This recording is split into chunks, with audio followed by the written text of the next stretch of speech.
Brother, I'm going run a wild Hulk Hogan. If all I get's a moment, I'll make sure it's an explosion. Cause lately I've been seeing stars, trying to kick out on this chokehold.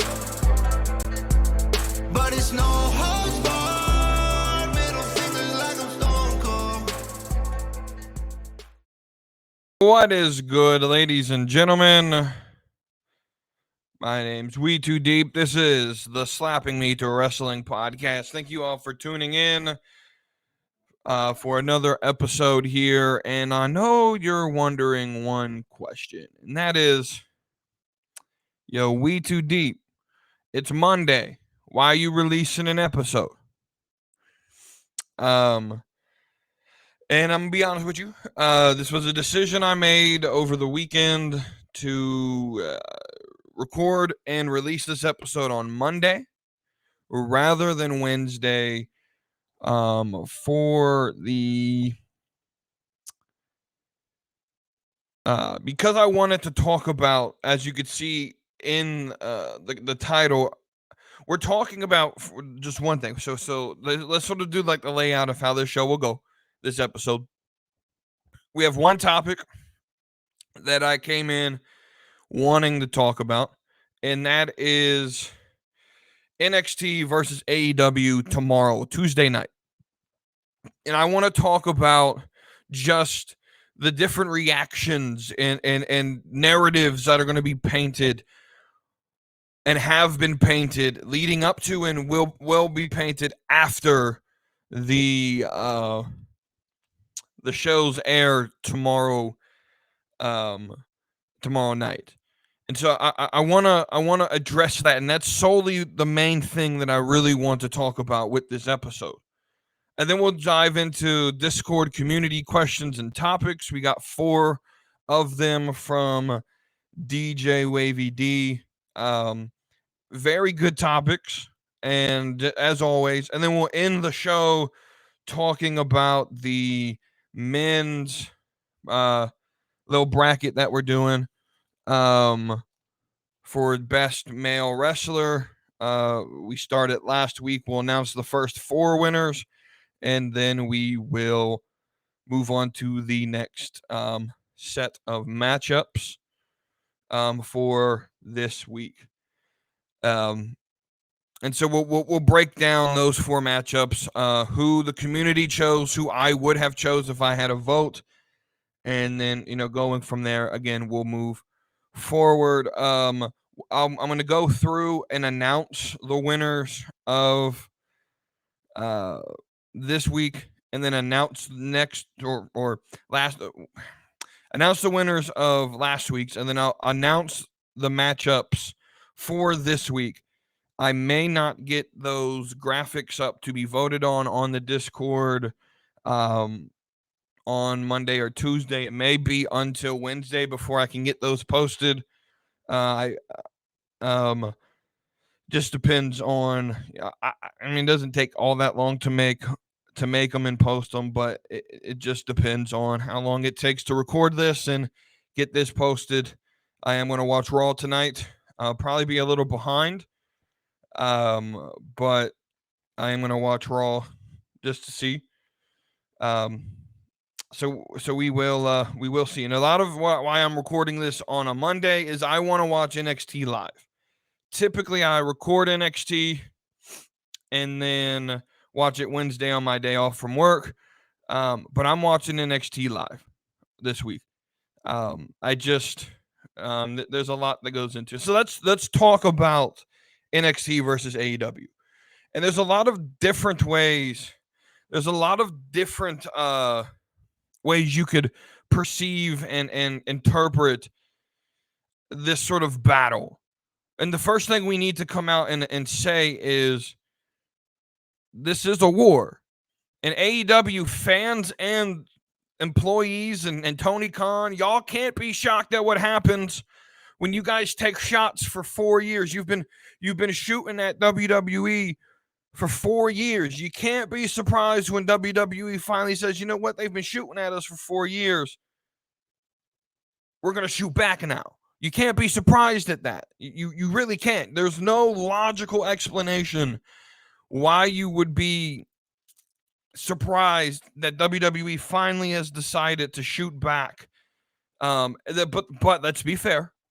There's going to be this narrative by the sort of casual wrestling fan base that Tony Khan, he decided to try to challenge, and he chose to move to Tuesday for a week. This wasn't Tony Khan's call. I'm gonna give Tony Khan this, right? This wasn't Tony Khan's call. There was a legitimate logistical reason why AEW is on Tuesday this week, and that is the MLB playoffs. Game 3 of the Braves and the Phillies, and Game 3 of the Dodgers Diamondbacks will be Wednesday night. And so, it'd be Game 3, and of those games, as well as the start of hockey. The NHL season starts Tuesday night, and there is a game Wednesday night on TNT. That really doesn't have an effect on moving the channel, but the MLB playoffs is on TBS, right? And so AEW gets moved. The only day TBS doesn't have baseball on TBS is Tuesday, so you get moved to Tuesday. It's the best case scenario. That it's the only scenario Tony Khan really has in this situation. It's part of the reason why Collision being on Saturdays has really, I think, come to bite Tony in the ass, because Saturdays would be the day they would normally air Dynamite, or have Dynamite would be on Saturday night or Saturday afternoon. But let's take a look at it. And so what I want to do is there's going to be a lot of narrative pushing over the next few days, and have already been a lot of narrative pushing. And I want to come in, and I want to be the voice of reason. I want to be the guy that tells you, hey, let's think of this logically, right? And so and a lot of this is going to be focused, or I'm going to be focused on, hey, here's where you need to pump the brakes if you're a hardcore AEW only fan, and here's where you really need to pump the brakes if you're a WWE fan. Because what I've noticed with these WWE sort of apologists, is they're really sort of hoping for the annihilation of AEW. I've seen a lot that AEW is this is going to be the final nail in the coffin, and this, that, and the third, right? And people predicting that AEW is going to get less than 600,000 viewers, or less, which will be really bad for the ratings. And I need to tell y'all, if you believe this, I say this with all the respect that I can give you, but you're wrong. I respect your opinion, but you're wrong. AEW is not losing viewership here. This idea that AEW fans aren't going to recognize that AEW is on Tuesday, and a lot of them are ignorant to what's going on in the company, it's just not true. We got to be fair. That's not true. AEW's done a lot to promote this show. Podcasts around the wrestling world have done a lot to promote the date change. It's all over social media. If you think that there are AEW fans who watch every week who don't know that there's a show on Tuesday, you are mistakenly wrong in your take. Like when you look back at this, then you'll be like, oh, I was wrong. And I'm telling you right now, the day before the show, you're wrong. And now, if I'm wrong, I'll come on here and acknowledge and eat crow that say, I overestimated the faithfulness of the cult members. Right? You're going to tell me that like we sit here and we call AEW onlyist cult members, and then you're going to sit here and tell me that the cult isn't going to keep up with what happens? Nah, that's not how cults work. That's not how cults work. I've done sort of outside of wrestling, like I'm a big fan of cult documentaries that go into sort of like the deep psychology of why people go and fall into the trap of cults. Like, what is the psychology that leads to people to really becoming or following a cult. Those type of documentaries are super entertaining to me. And so that if we're gonna call AEW fandom and these hardcore AEW fans cult members, you can't then have the argument that, oh, some of them are gonna forget that the show's on Tuesday, right? That's not how cults work. It's just not, especially since Tony Khan has marketed the hell out of this. AEW itself has marketed the hell out of the idea that, hey, Edge's first match is Tuesday. Right. This is known, and the AEW fans and all their Discord groups and all of and Twitter and TikTok and all of that. Guess what? They're spreading the news. People aren't going to forget. Right. This isn't going to be a massacre the way that we think it's going to be a massacre. It's just not going to happen. It's just not. AEW fans are not that ignorant to understand what's going on.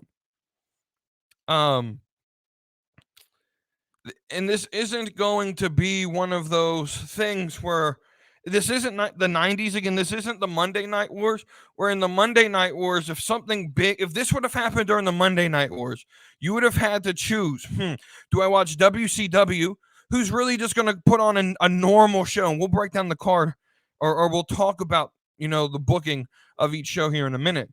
Let's say AEW's WCW, and of course WWE or NXT is, Monday Night Raw during the Wednesday Night Wars, or excuse me, Monday Night Wars. During the Monday Night Wars, if you either had to choose to watch WCW, foregoing what would happen at WWE, you would channel flip, which means you were going to miss some sort of segment on the other shows, or those were the only two options. There was no DVR. I think you could tape record, but I'm too young to actually know how recording on a tape actually works. I'm too young for that. I was born in the late 90s, right? So I don't even know how that shit worked. I'm gonna be honest with you. But there was no DVR back then, right? And nowadays we don't have that. We don't have to worry about, if you want to watch NXT and AEW and you want to watch the full show, guess what? Pick the one you want to watch live, and then you can record the other without worry, right? And so the next thing I want to talk about is this I think both shows are going to lose viewership. Here's why. They share the same audience. We have an audience of wrestling fans in America of about 2 to 2.5 million people, based on sort of who watches. And you could sort of look at whatever's, and what I do basically is, what is SmackDown's ratings at the height? And so the most they've gotten on a consistent basis is around 2 to 2.5 to 2.8 million people. Is probably about the average, right? Now, that's the people who watch right now. I then round up a little bit and estimate around 3 million people in America who watch wrestling regularly, right?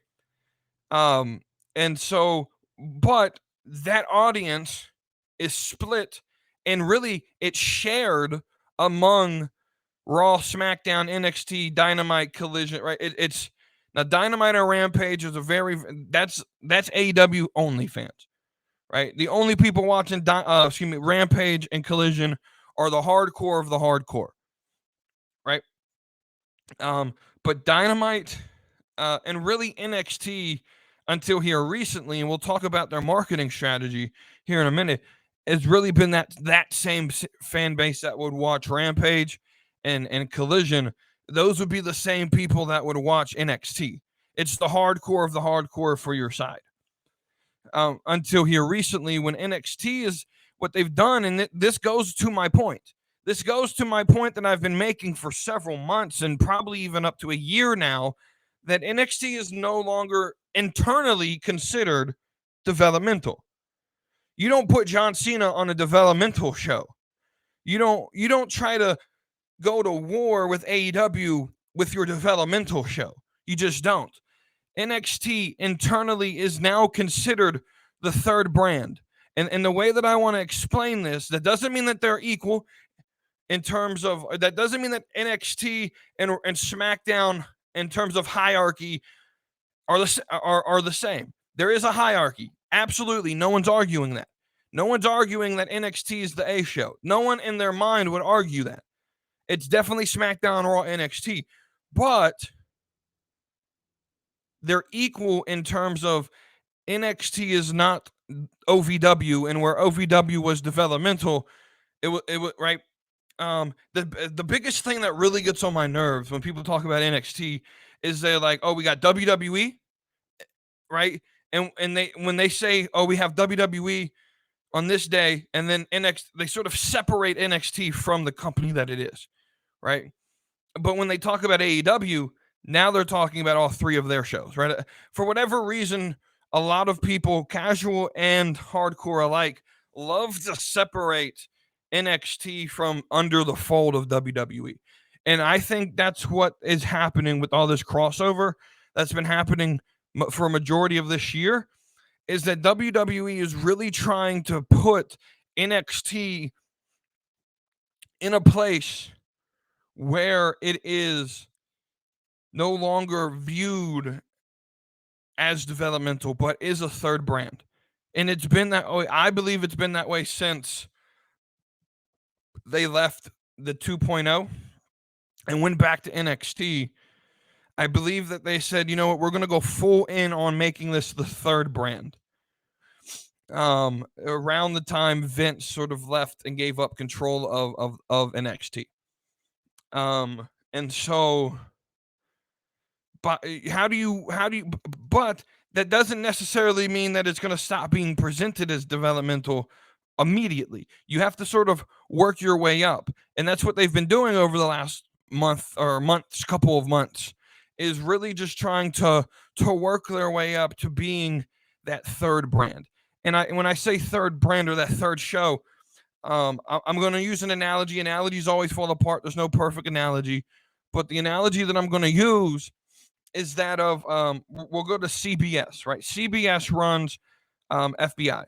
And there's three FBIs. There's regular FBI, FBI Most Wanted, FBI International, right? Now, there's a clear hierarchy and sort of the level of show, right? Like FBI is the OG, it's the A show.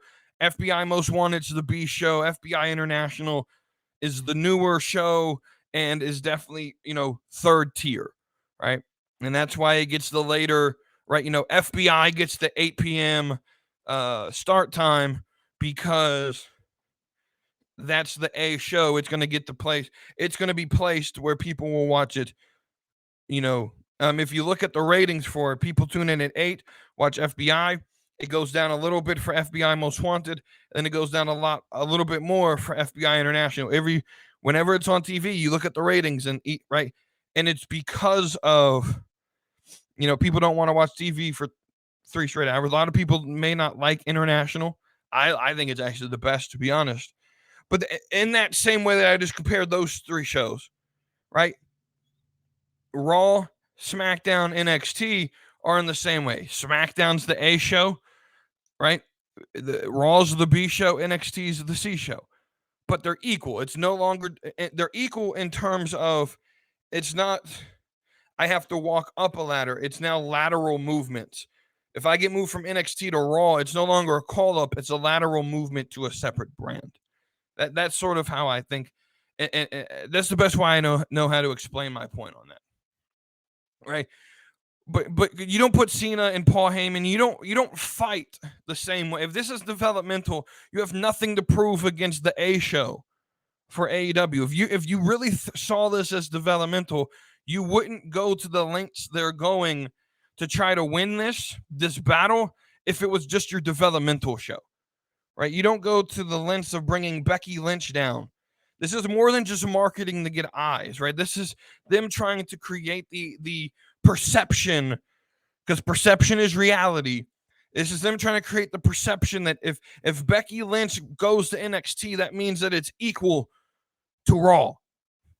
Right, that's the perception they're trying to proclaim, right? If Becky Lynch can walk into Raw with the NXT Women's Champion, that means it's equal to Rhea Ripley's title.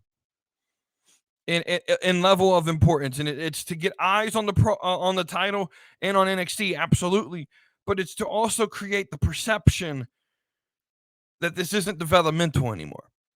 Because I still think casual and hardcore alike, people still view NXT as the developmental brand, and it's just not true.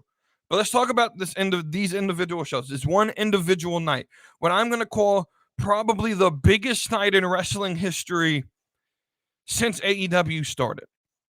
Since 2019, this is the most important night in the wrestling industry. There's a lot of momentum going behind this. A lot of people excited for what's going to happen, right? And we have we have three different sides, but really there's two, and then there's me in the middle, and I'll tell you why I'm in the middle, right? You have the AEW onlyist, right? These are the people who, their narrative, they have a narrative if they win and a narrative if they lose. Both sides have a narrative if they win and a narrative if they lose. For the AEW onlyist, right? If they win the narrative,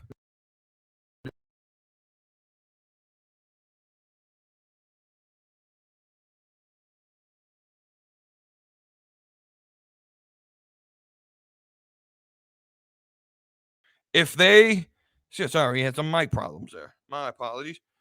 If AEW wins the ratings war here, like if they get the higher rating, right?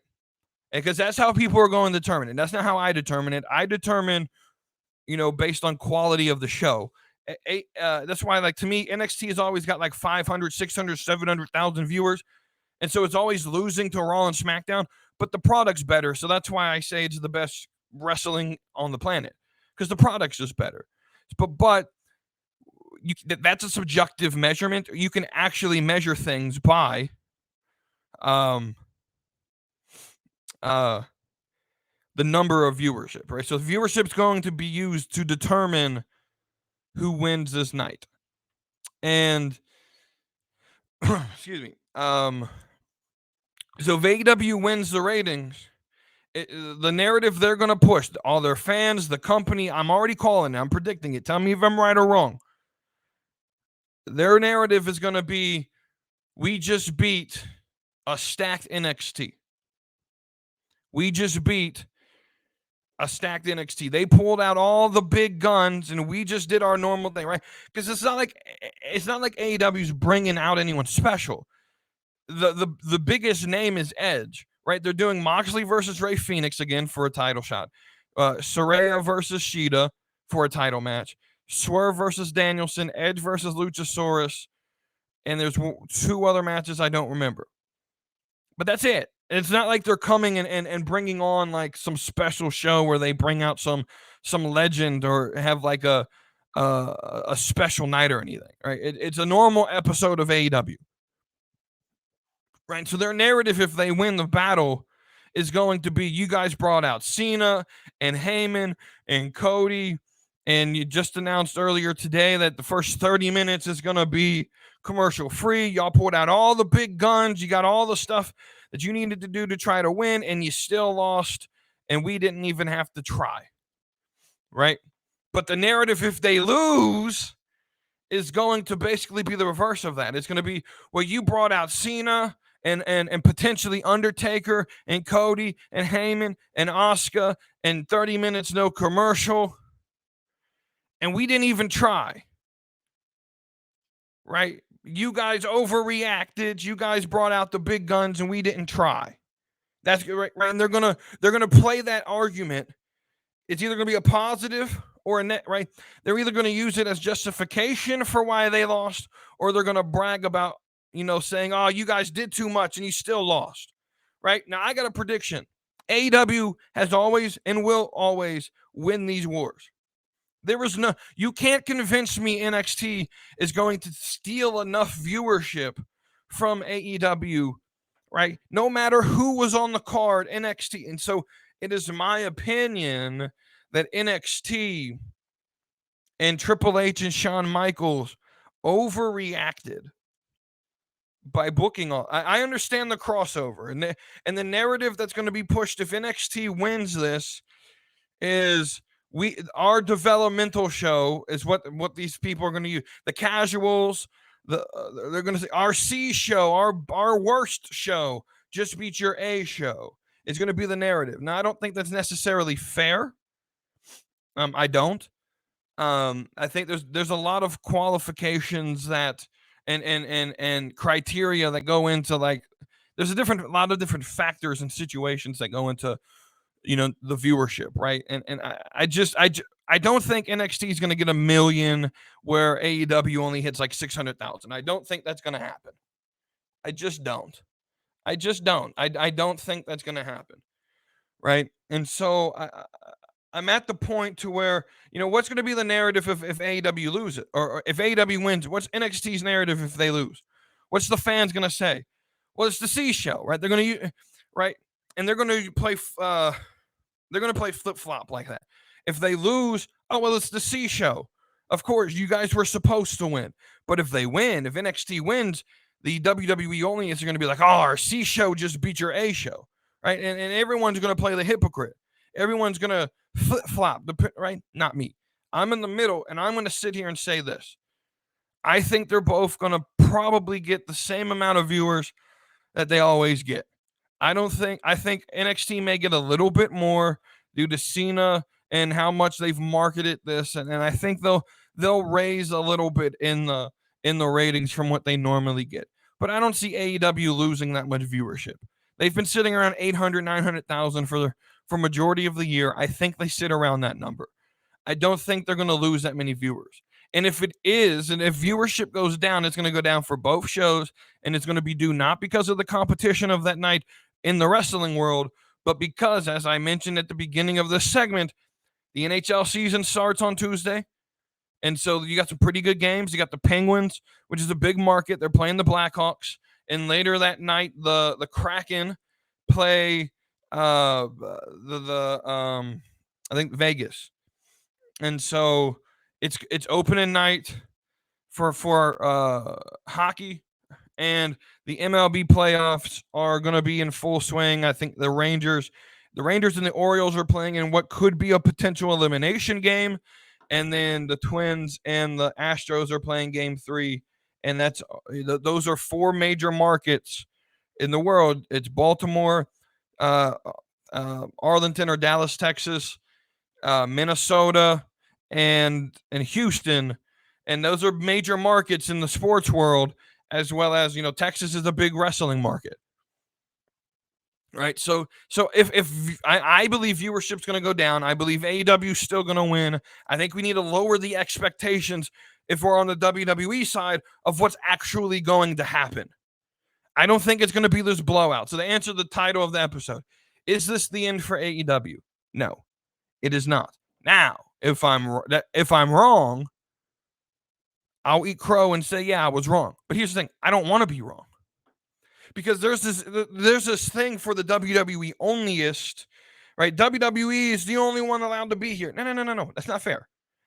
The AEW has just as much right to being on TV as WWE, right? And in fact, it benefits WWE. Right? WWE's booking right now is solely because of AEW. If you lived through 2016 through 2020 booking prior to COVID, so basically 2016 through 2019 booking, those shows were pretty fucking bad. And AEW coming in 2019 and growing over the last 4 years. Now they've been stagnant, and I don't know if we could say they're growing anymore, but the competition has definitely picked up WWE's game. And we need that. We need that in the business. We really do. Now, if I'm WWE, now there's a rumor, CM Punk's in talks. I think it's more than just talks. I think it's going to be confirmed. Now, I have a different way of booking it than what's probably going to happen. But would it not be, and from my understanding, Cody's going to start, because when NXT announced that, I think Cody Rhodes was used in the promo of announcing that the first 30 minutes of NXT is going to be commercial free. Um, it was that an AEW post, or excuse me, was that a WWE who posted it, or okay. Now, I'm assuming Cody Rhodes is going to start the show. That's my assumption. And my assumption is Cody Rhodes is going to come out and start the show, and we'll probably get probably one match of the women's breakout tournament. Is my assumption. Or they'll do Cody Rhodes come out and then Asuka and Roxanne Perez. That's probably my assumption. And then we'll go to commercial after that. Probably sometime in the middle of Asuka's match. I'm not going to try to book the show myself, but I'm assuming Cody Rhodes is going to start the show. Right? The first 30 minutes commercial free is big. That's very big for WWE to have. Because it takes away all the oxygen because there's going to be that one person where AEW is going to go to commercial in the first 30 minutes, and that one person who's going to go check in on NXT, and they're going to get stuck there because it doesn't go to commercial, and you're going to miss the first 30 minutes of a 2-hour show, and then more than likely you're not going back, right? And so that's the idea behind going commercial free, is someone's going to flip there, and if the content's good enough, you're going to get them stuck where they're not going to be able to turn back. And if you can keep them there for 10, 20, 30 minutes, now they're invested, they're probably not going back, right? That's the idea behind all of that, right? That's a big thing right there. So, but if this was me, if I was booking this and we're talking to CM Punk, I'm asking him, now this is me going off the assumption he has no sort of like 90-day clause or anything. I don't even know how long it's been since he's been released. But this is me assuming that he is free tomorrow on free Tuesday night, the 10th of October. And he can go and he can, right? I'm starting the show with CM Punk. Right? How would I do that? The then, now, forever, together plays, right? That little intro. You go to the show. Vic Joseph and Booker T are shown first, and Vic Joseph welcomes everyone to the show, and they're breaking down all the big things that are happening. Welcome to NXT. We got a stacked show for you. We got John Cena, Cody Rhodes, blah, blah. And while he's in the middle of talking, the lights go off. And Vic Joseph is really good at these at emoting when things like this happens, right? And the lights go off, and he's like, "What the hell?" And they stay off for a minute.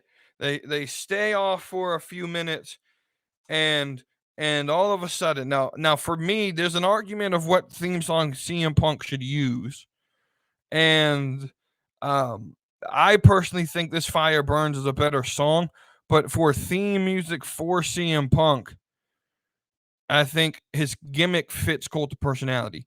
But could you imagine if the lights go off and all we hear is this?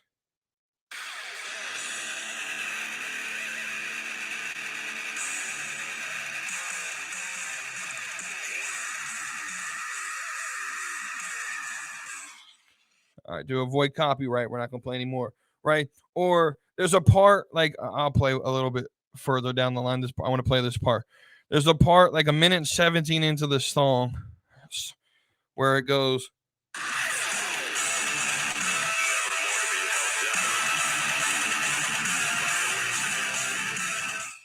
Right? If there's like a talking part, right? If they could sort of localize just the talking and take the instrumental out and just go a cappella with I think the words are like, "Never one to be held down by the waves against me, never more to be cast aside. This day is mine." Just play that, and then the song begins. They go into the chorus, even through the darkest days, this fire burns. All right, and you play that, right? And That'd be perfect. Now, obviously, if CM Punk comes back, it's going to be called The Personality. I don't think there's any other song CM Punk will use the rest of his career. But how cool would it be if it is This Fire Burns? Because if everything's going right, his WrestleMania match is CM Punk versus Seth Rollins. You know who else used This Fire Burns once on an entrance? Seth Rollins did. So that would be just play into that. Play into that, right? So let This Fire Burns play, and CM Punk starts the show, and he gets 30 minutes to just say whatever the fuck he wants. 30 minutes. Look, you don't have much planned for the show anyway, right? Right?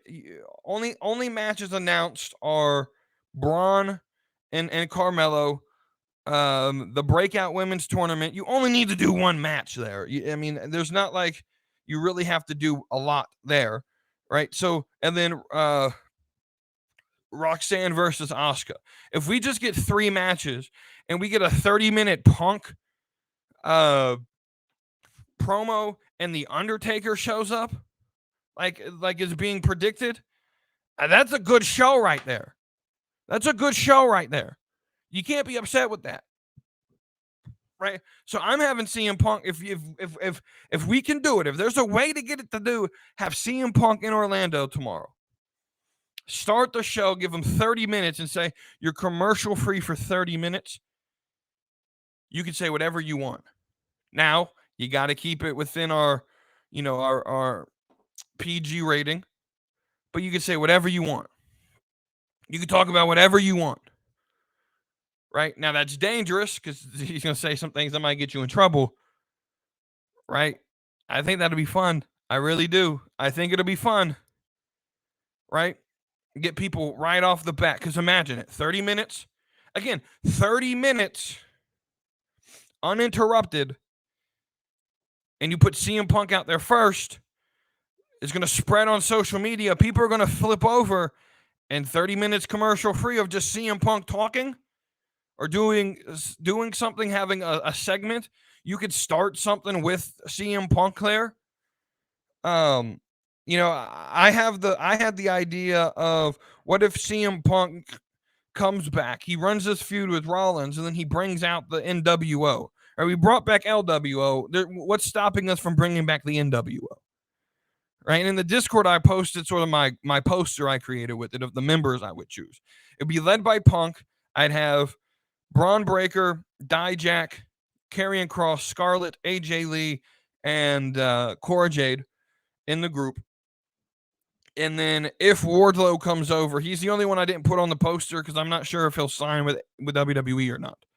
Right? But if Wardlow came over, I would put him in this group as well. And these are basically just people who are tired of being fucking pushed around. And they're like, what's Dijak? Dijak's so much better than what he's doing. And he's really the enforcer of the group. Karrion Kross and Braun Breaker can be the tag team led by the experienced veteran. I mean, Kross is a veteran too, but the experience and Punk can put these people over, help some of the young guys, especially Braun Breaker. Right? I think that'll be a very interesting little team. And if you don't want to call them the NWO, at least have them be called like the Voiceless, and CM Punk can be the voice of the voiceless. Like, I think that makes sense as well, right? So the main point that I really want to talk about is expectations are too high for NXT, and WWE has put themselves in a position where if they don't win this, they look dumb. They look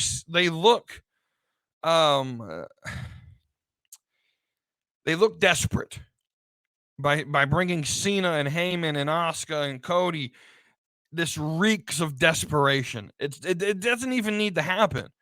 Because you beat them last week without any of them, right?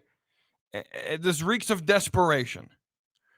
And if you don't win, now you're gonna look like an idiot because you brought out all the big guns from Raw and SmackDown. You brought out Paul Heyman. And you still lose, right? So, yeah, that's where we're at. Let's go into the community questions. I think we talked enough about that. Let me know what you guys think. And I hope you guys do tune in. Pick one show or the other. Let me know which one you're watching. I think I know them. If anyone's gonna watch tomorrow, I think everyone in the Discord at least will pick NXT. We don't have a lot of AEW fans in our Discord at the moment, but if you are an AEW fan, click the link. Just know that you don't have a lot of backup of people who agree with you. And right. Anyway, we'll move forward. Community questions and topics. DJ Wavy D with 4 topics he gave to us. Let's go with topic number 1. He says, long time ago, if you remember, I brought up the suggestion or topic about bringing back divas or a divas division and have non-divas like Becky, Charlotte, Shayna versus the more diva type like Carmella, Chelsea Green, etc., and women's evolutionary type storylines. Kind of, like there's more than one mold of woman that can succeed.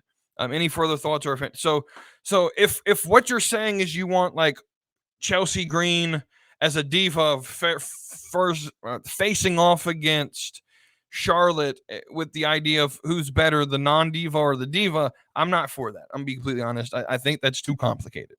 However, I'm all for the divas division.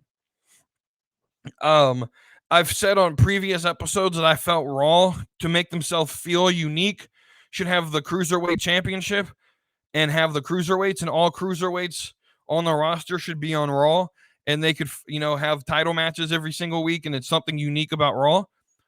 Well, in the same picture, that's instead of having, the women's world championship and then the WWE women's championship, what if you have the women world champion on Raw, and that's where Becky, Charlotte, Shayna, Rhea, Raquel, the more physical wrestlers are, and then SmackDown carries the divas. And it's just the divas division. And it's like Liv Morgan and Chelsea Green and Carmella and, Tiffany Stratton, which could really walk the line and play both, but she's more diva-ish in her character. The more, I guess you could say, I don't want to say sexier, but the more, what divas mean. Like, and so it makes the women's division on SmackDown mean, or if you don't want to do it that way, it probably would work better to put the women's world championship. So Rhea, the non-divas, Becky, Shayna, Bayley, Charlotte, Rhea, Raquel, put them on SmackDown. And then use the divas division as like a majority of your third hour of Raw, because it's now, after dark. I think after 10 p.m. Eastern time, you can go a little bit more risque in what you do. I don't know if that's true still. I know it was at one point. But you could do like your after dark segment as just like the Divas division on Raw, and make it just unique to that brand, where you have like Carmella, and it doesn't have to be like the mud wrestling bra and panty stuff. They could still wrestle, but it's the more sort of like Mandy Rose-esque gimmicks where you're just flaunting your beauty around rather than like test of strength, right? And so I'm all for bringing back the idea of like women can be sexy and they don't have to be, rough and tough all the time. That you can have and show off like beauty and not be objectified. Like it's not objectifying to show off your beauty. And so yeah, I'm all for bringing back the Divas division. I'm not for bra and panties matches as much as I liked them as a kid growing up. I don't think there's need for them. To degrade the women. Like, I think you can bring back their sexuality and let them be sexy without making them just sexual, right? And so there's a fine line on how to do that. I think WWE can figure that out. I really do. I think they can. So his second topic, I know you've thought about this a lot. How do we book both world title pictures up to WrestleMania? I have thought about this a lot. Roman's, I think, is pretty easy. So the Undisputed Universal, Roman's title. This is pretty easy. And I think where we go with this will be Crown Jewel, I think, will be LA Knight and John Cena tagging with Roman and Solo. And I think the storyline going into Crown Jewel is going to be Roman coming back, kicking out Jimmy Uso from the group.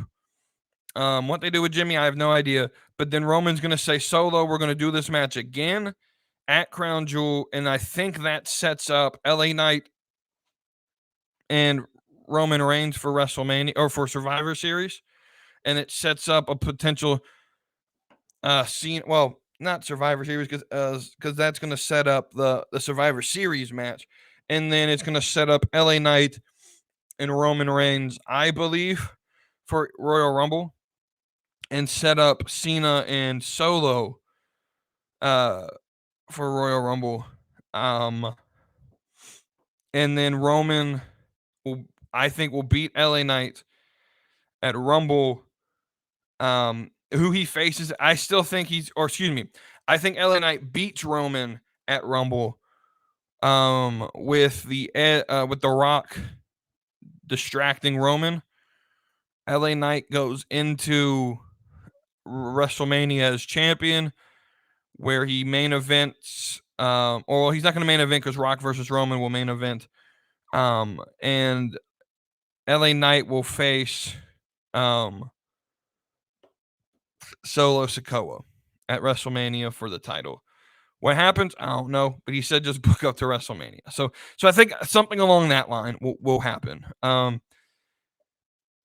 Seth Rollins' title, the World Heavyweight Championship, I think is a little bit more difficult because I don't know what the fuck they're doing with this thing. And I don't know when Gunther's going to... My normal plan would be have Gunther win Royal Rumble, then have him beat Seth at WrestleMania. But I don't know when Gunther's dropping the IC, and I don't see them having him be a double champion. And so, assuming Gunther's still IC champion, the only picture I can see is CM Punk. And so I think CM Punk versus Seth Rollins at WrestleMania will be the match for the world title, where I think CM Punk wins. And CM Punk's going to win the championship. That's where I think we go. That's where I definitely think we go. With this, I don't know how we get there for the world heavyweight title. I don't. I think CM Punk shows up at either Crown Jewel or at Survivor Series itself. But I would assume probably Crown Jewel so that they can announce that he'll be there so they can sell tickets. But yeah, I mean, I don't necessarily think we're going to have a long path. I think with Roman's story, it's real easy. And I don't even know if LA Knight's going to be the one to beat Roman. I know I said it the other day that I don't believe that he's on Roman's level, but I do believe that they're very high on him.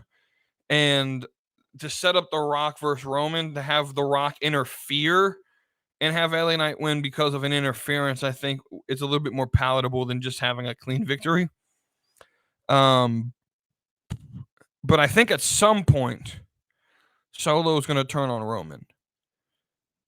And so part of me wants to believe that's Royal Rumble and Solo versus Roman is going to be the Mania match for the title. But I don't know. I really don't know. That's a little bit harder of a question. And you can go so many different ways to book up to it. I think I did a pretty decent job. Topic 3. What are your favorite top 5 match stipulations? I'm not a big stipulation guy, to be honest with you. One-on-one falls in the pin or submission in the middle of the ring, countouts. Like I'm fine with this normal match. I'm not a big stipulation guy. A lot of times because I feel like the stipulation is used to cover up the fact that the match sucks. So you will have a lot of false count anywhere matches that just absolutely are barn burners. They suck. But because someone went through a table and a kendo stick and nunchucks and all this shit was used, uh, people will praise it for being great. And I think it's a way to just hide the right, especially if someone like John Moxley's in the match, where he'll bleed, and everyone cheers because he'll go through a table and he'll be bleeding, and everyone is happy but the match sucked. But with that being said, if the story is proper, um, if the story is proper, uh,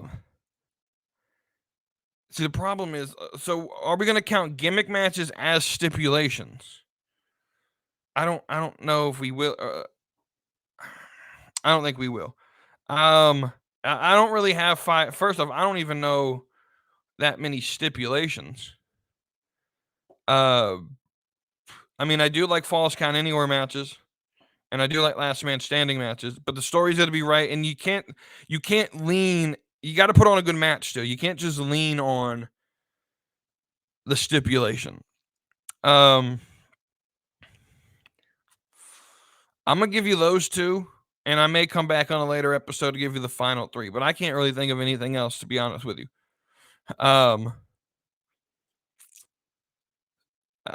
Yeah, I just,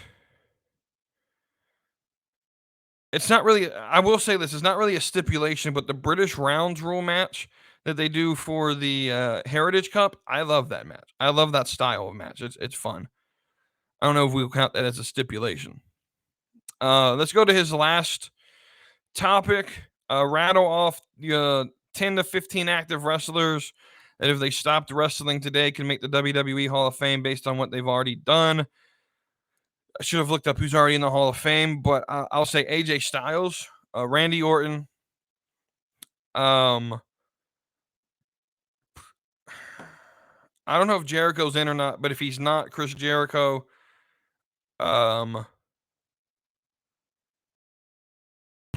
Daniel Bryan, Roman Reigns, Seth Rollins.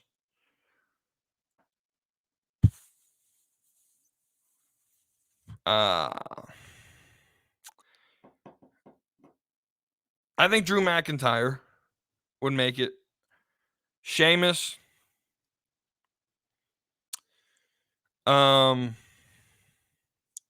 Trying to think of other people who,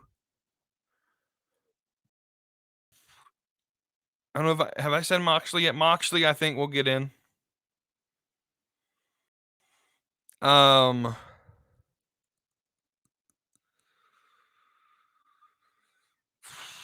What's that? 8. Charlotte. I completely forgot about the whole women's division. Charlotte, Becky, Bailey. I'm tossing and turning if I'm deciding if I want to put Rhea on this list. Will Rhea get in based on what she's done? I say she will. So Rhea Ripley, is that 15? That's something like that. I don't remember all of them, so don't ask me to rename them. But yeah, I mean, that's a fun little conversation piece to let me know who you guys think. Name some people off who you think will be potential Hall of Famers if they were to stop wrestling today, based on their career. So let's end this thing with the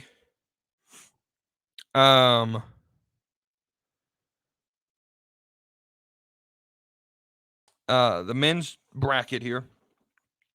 And let me pull it up. And then we'll talk about the winners from last week. We had in Triple H versus Ted DiBiase, Triple H won. I agree with that. I think that's the easiest one to vote for. In Orton versus Savage, we had Orton with a vote of 3-1. I agree with that as well. I think it's I don't think it's super hard for that one either. For RVD versus Big Show, we had a tie. I knew this would happen because this one is difficult. So who moves on? Well, in this, it'll go down to my vote. What I say I picked Big Show, and I really don't have a reason other than I just think Big Show is better than RVD. Just when you say the two names, Big Show just comes to mind. And then we have Roman and Bret Hart, and obviously Roman's going to win. So yeah, those are pretty easy.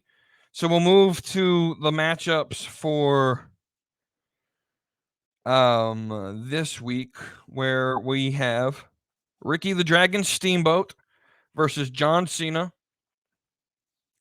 We have the Ultimate Warrior versus Christian. We have Seth Rollins versus Mick Foley. And we have Carmelo Hayes. Oh, I'm sorry.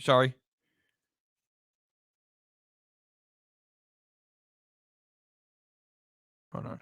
Let me make sure I'm doing this right.